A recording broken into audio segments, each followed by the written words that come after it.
بسم اللہ الرحمن الرحیم۔ پیارے دوستو السلام علیکم ورحمۃ اللہ وبرکاتہ۔ میں ہوں آپ کا میزبان حکیم شہباز حسین نوان اور آپ اس وقت دیکھ رہے ہیں آسان دیسی علاج۔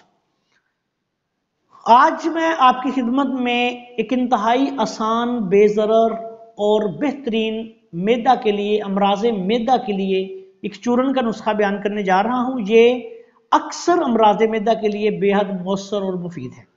نسخہ بیان کرنے سے پہلے آپ سے گزارش ہے کہ اگر آپ نے ابھی تک ہمارے اس چینل کو سبسکرائب نہیں کیا تو چینل کو سبسکرائب کر لیں اور ہماری ان ویڈیوز کو اپنے دوسرے دوستوں کے ساتھ شیئر بھی کر دیا کریں تاکہ وہ بھی ان سے فائدہ اٹھائیں۔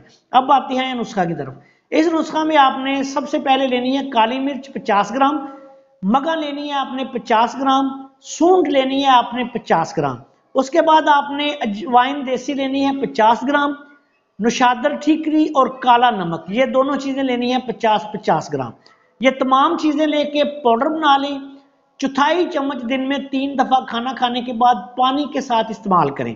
کھانا کھانے کے تقریباً آدھا گھنٹہ سے 1 گھنٹے بعد نیم گرم پانی کے ساتھ اس کو استعمال کرنا ہے۔ تبخیر معدہ، بد ہضمی، تذابیت معدہ اور ایسے لوگ جن کو کھایا پیا نہیں لگتا، بھوک کی کمی وغیرہ، معدہ کے اکثر امراض کے لیے لاجواب دعا ہے۔ آخر میں اس دعا کے ساتھ آپ سے اجازت چاہتا ہوں کہ اللہ تعالیٰ ہم سب کا حامی ناصر ہو۔ السلام علیکم ورحمۃ اللہ وبرکاتہ۔